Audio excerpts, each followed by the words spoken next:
A little over a year ago, I dropped a Nancy Drew video analyzing the remake of the first game in the series, Secrets Can Kill Remastered. That video ended up being a 35-minute extravaganza, and since then, I think I've gotten a lot better at making videos, so I thought I'd take another stab at talking about one of my childhood favorite games. So, to save you 35 minutes of your time, here are the highlights from my last video. Spoilers, by the way, for that game. Here we go.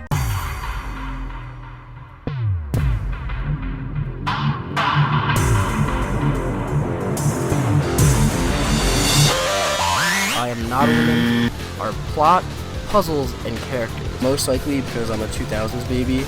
But Connie just beat up a ton of men, dude. Hell yeah, Connie.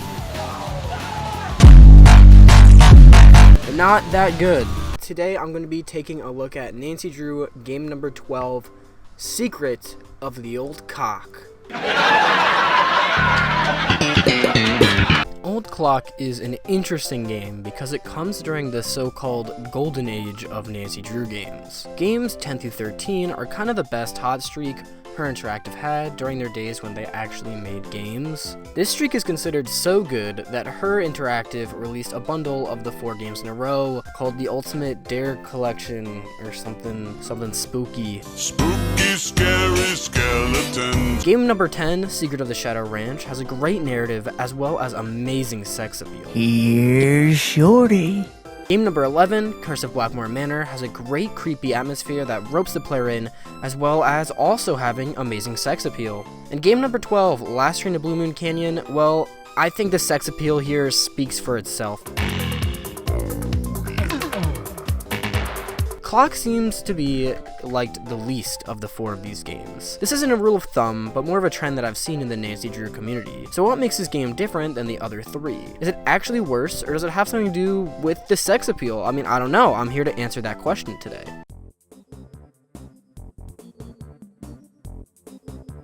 The setting of Clock is in the 1930s. Yeah, 1930. Somehow Nancy has time traveled back 80 or so years.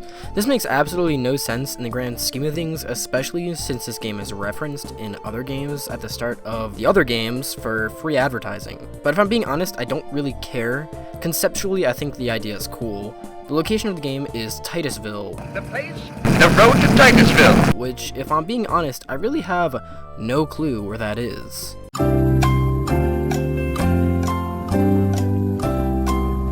Oh, it's in Illinois. Let me start over. Titusville is a super white-ass town located in Illinois during the 1930s. The time that the game takes place in is the main pole of the game's setting, and to be honest, I believe this is to be the first issue with the game.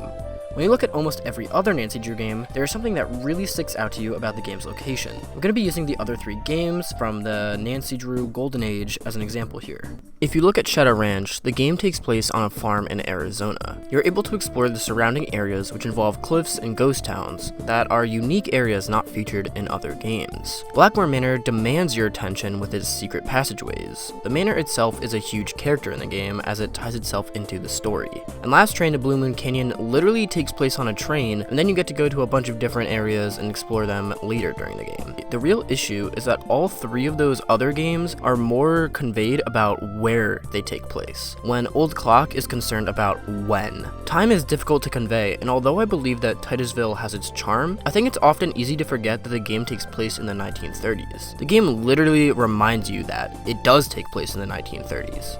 Your father has a safe, right? 1930. Nothing really changes about the game taking place in the 30s, other than the obvious, such as clothing, voices, cars, but I don't really think that makes Titusville memorable. Although the game gives you a map of Titusville, it's only so that you can run errands in the game. The only location you can actually go into is the bank, which features one puzzle. On top of this, there aren't really a lot of locations to visit anyway. You have the Lilac Inn, which to be fair is really pretty. I actually like this place. I could see myself getting a pie here in the 30s, you know what I'm saying? Just chilling, eating a pie. Next you have Richard Tompum's house, which features this douchebag and all of 1 or 2 other puzzles. It's also an Easter egg overload, so it's kind of cool, I guess. The Carriage House, which features some pretty cool puzzles. After you complete a puzzle, this cutscene plays.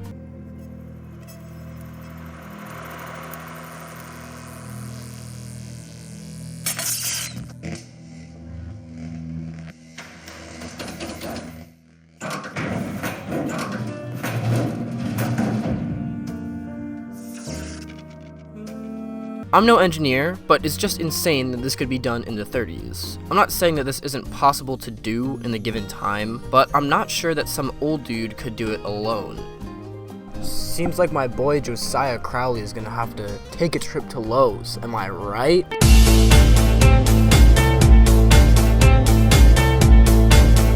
Pushes further that the time frame of the game doesn't really matter if something of this complexity is possible. There's also the dreaded golf course, which I feel most players will try to avoid once they complete it. And lastly, there's the secret tunnel, which is kind of just there. What I'm saying is, when you really think about it, none of these locations are given enough love to feel like a Blackmore Manor or Shadow Ranch. They're all underdeveloped, and I think that's the first reason this game slips through the cracks. Way too much of this game is spent in your car going to still images of the 30s. Like, way too fucking much. What I will say though is that the music in this game is absolute flames. Without it, I really think the game would fall flat. I think the music is by far the best indication of the time the game is taking place in. My favorite track of the bunch has to be Eerie, which is weird because it's one of the shorter, more creepy tracks, which I usually don't really like, but it has a really nice little, I don't know, I'm not a musician, but it just has a really nice part in it that just makes me feel so cool. Hey everybody, it's Conthony Nancy Tano here, the internet's busiest gaming nerd, back with another Nancy Drew track review. Today we are listening to Eerie.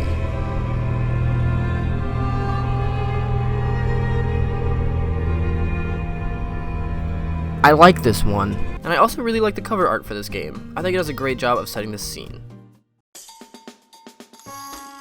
Last time I went through every puzzle because there was only like 5 or 6 of them, but I'm gonna do it again, so speed round time, let's go boys. This one is way too easy, maybe I've just played this game too many times. 6 out of 10, it's still kind of fun though. 3 out of 10 this one, I'm playing in real time, and I guess maybe I'm just a Rush Hour god, but oof. A matching puzzle. It must have been a good day at the office for our software engineers over at Her Interactive. 2 out of 10. Come on. Other than the fact that you have to do this puzzle because Richard Tompum believes that he will lose brain cells by talking to you, I'd say this one's pretty good. 7 out of 10. This is probably my favorite puzzle of the game. It's kind of a logic puzzle. You have to make a lot of guesses and then see where things are right and wrong. Each playthrough it's a little bit different, I would assume, because there's different combinations of how the golf balls can go. But I'm gonna go ahead and give this one a 9 out of 10. I wish it was a little bit longer, but other than that, I think this is a really good puzzle.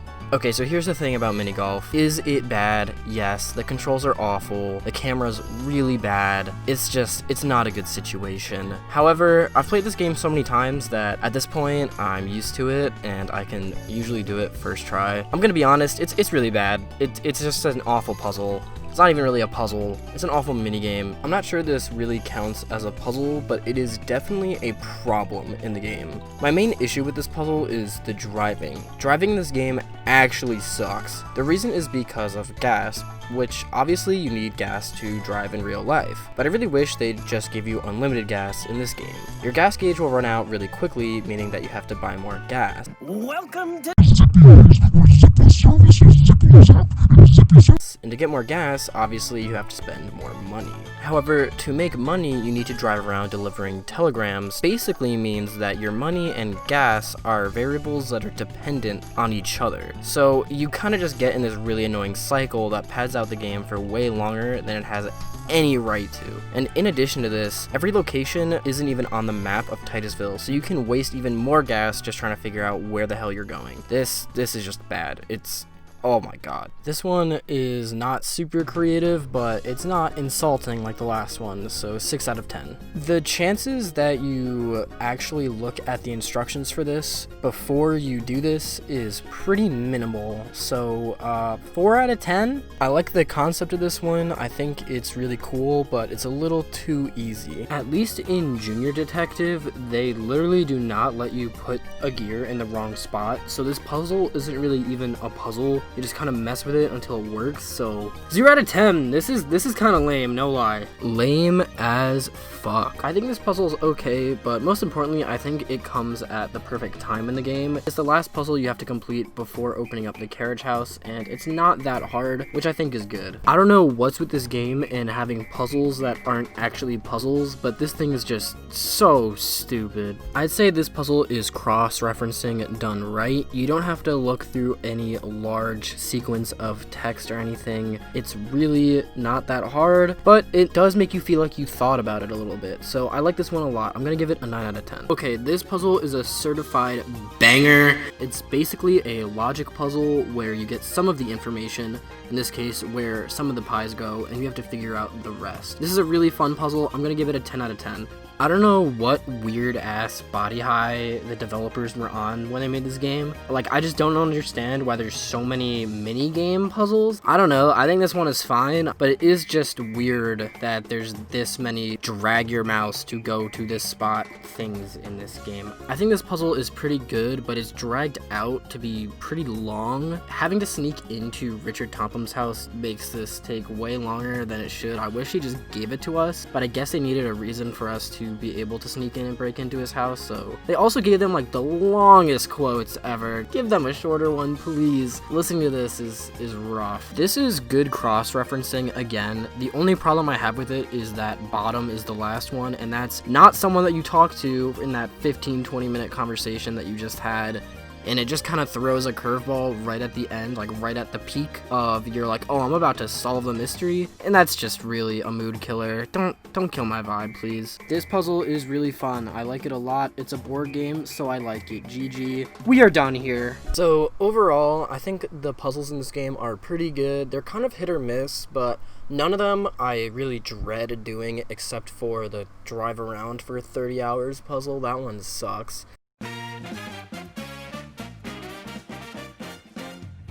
Instead of talking about every interaction and everything that happens in this game like I did last time, I'm gonna not do that and have this video be a reasonable amount of time. The game starts us off by meeting Emily, whose mom has just died.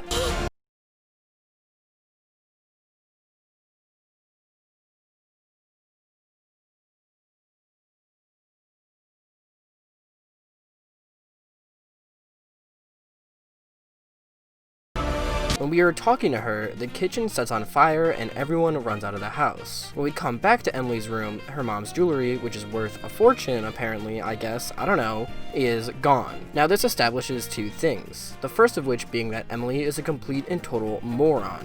I mean, really? Like, the house just went up in flames, you didn't take your mom's jewelry that you just asked me to keep safe for you? Like, it's not really gonna inhibit your ability to get out, but okay, whatever. More importantly though, Emily mentions that her rich-ass neighbor, Josiah Crowley, was going to leave her a ton of money in his will, which he never did. The mentioning of this right after we find out the jewelry was stolen is supposed to indicate that the two things are connected, and the whole game makes it seem that way as well, when in fact they are not at all, and that's the real problem here. You see, there are actually two mysteries in this game. One of them has to do with the stolen jewelry from Emily's room, but the other one has to do with the forging of Josiah Crowley's will. The game never really conveys this to you in any way, and obviously points fingers at Richard Tompum of forging the will. Richard Tompum is this guy who thinks he has psychic powers, and Josiah just so happened to give him everything he owned when he died? Even though he promised just about everyone else in Titusville hella cash.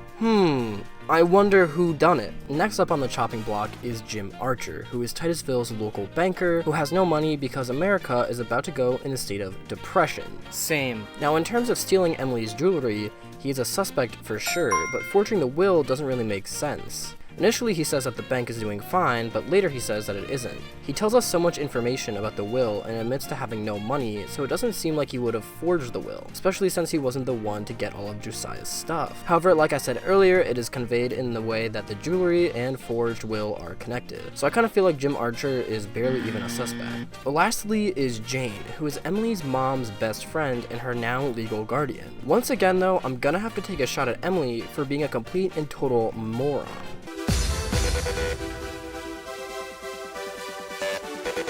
So, yeah, Jane is one of the culprits in this game.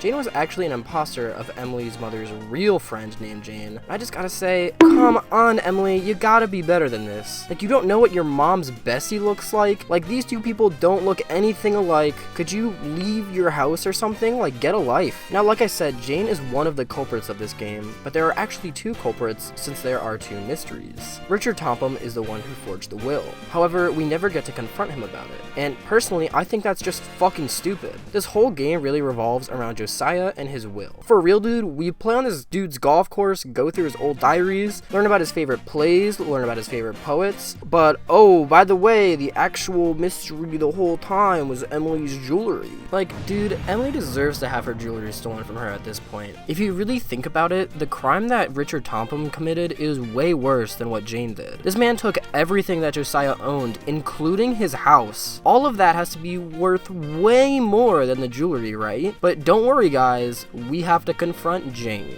I don't understand why this is even part of the game. I get that something had to drag Nancy's ass to bumfuck nowhere, Illinois, but they should have not worked with both these plots kinda intertwining.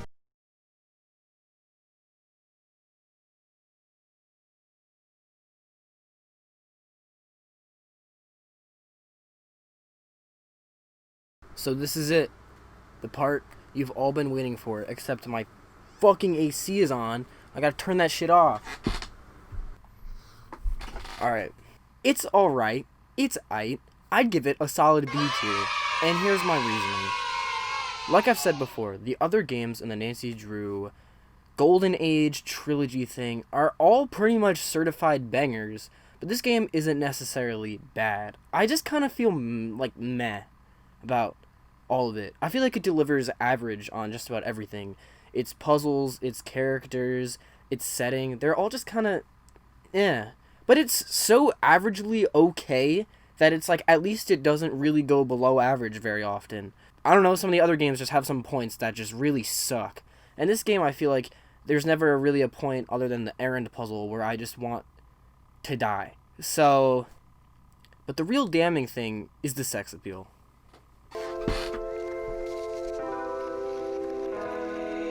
Sorry if I missed your call. I've missed a lot, I've missed it all. I wasted all my cash on weed, but I just wanna feel like me. So many stories to tell, but I'm tongue-tied. I guess I'll just wish you well, 'cause I'm tongue-tied.